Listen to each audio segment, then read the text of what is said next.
The House Judiciary Committee held a hearing today in New York City, not on Capitol Hill, in New York City. The reason why is pretty obvious, coming weeks after former President Trump was indicted by the Manhattan DA Alvin Bragg. The 4-hour-plus proceeding was officially titled Victims of Violent Crime in Manhattan. Its supposed purpose was to shine a light on rising crime in New York City. Now, in the spirit of transparency, I've been a critic of the district attorney, Alvin Bragg. I think some of his soft-on-crime policies are downright dangerous. Repeat offenders being released on little or no bail is a serious issue. And I've said many times that I have real questions about the case Bragg brought against former President Trump. But what does Manhattan's crime problem, which, by the way, is far from the worst in the nation, have to do with Congress? It seems pretty clear that this hearing was really about revenge for Donald Trump. But House Judiciary Committee Chair Jim Jordan tried to justify today's proceeding. In this country, justice is supposed to be blind, regardless of race, religion, or creed. However, here in Manhattan, the scales of justice are weighed down by politics. For the district attorney, justice isn't blind. It's about looking for opportunities to advance a political agenda. You have to wonder if it's also Jordan, who also leads the House Committee on the Weaponization of the Federal Government, who's trying to advance an agenda here. After all, while violent crime is definitely up in Manhattan from 2021, it's actually down this past quarter. And if Bragg just wanted to bring down Donald Trump politically, he could have charged him with the more serious bank and tax fraud charges, which he didn't despite pressure from his deputies. Look, you don't have to be a supporter of Alvin Bragg to think that today's hearing sure feels more like a Donald Trump campaign rally than a serious hearing. But as always, I'm happy to be proven wrong. So joining us now, Republican Congressman Tom Tiffany from Wisconsin. He serves on the House Judiciary Committee. He was at today's hearing in New York. Thanks so much, Congressman, for coming on the program. Really appreciate it. So let me ask you this. Can we agree that today's hearing was a response to Alvin Bragg's indictment of the former president? No, I don't agree with that, Dan. If you watched the hearing, and I suspect that you did, I mean, you heard from victims of crime, like Mrs. Brang, Mrs. Harrison.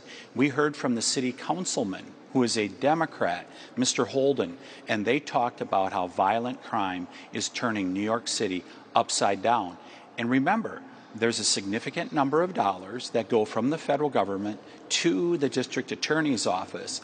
I believe we have every reason to make sure that there's accountability for those dollars that are directed from Congress. So to be clear, this hearing would have been held today in New York City if the former president had not been indicted by Alvin Bragg. So, you know, I sit on both Judiciary and Natural Resources, and one of the things that we've been very clear about, including the Speaker, Dan, is that we are going to go out and meet with the American people. I've been in New Mexico, I've been in Texas, and now in New York City with Judiciary. We are going around the country to identify this problem that we have, which is lawlessness across America. So this was in the works. If you heard my remarks... Yeah, so this was in the works before Trump was indicted. You guys were going to go to New York City and do this hearing regardless, right? You'd have to talk to Chairman Jordan about that. But today, I offered at the end of my remarks, let's go to Milwaukee, Wisconsin, to my home state, where you have there's a district attorney who has been soft on crime. 10% of the population in Milwaukee County, 25% of the violent crime. I think we should go throughout the country and identify whether you have these soft on crime prosecutors that are jeopardizing people's lives. I mean, part of what we do, Dan, is identify problems in society. And violent crime is a huge problem in our society at this point, including in New York City. I think it was very appropriate that we had that hearing, and those witnesses told you know, stories that were so powerful today. They did. So let me ask. Look, we've done segments here about high crime in Chicago, San Francisco, Philadelphia, and elsewhere. But as you know, Alvin Bragg has pointed, for example, to Jim Jordan's backyard of Columbus, Ohio, which had a murder rate 3 times as high per 100,000 residents as New York City in 2022. And the people of New York City voted Alvin Bragg into office, right? They knew what he campaigned on. They wanted him anyway. Don't New Yorkers have the right to elect a bad district attorney if they want to?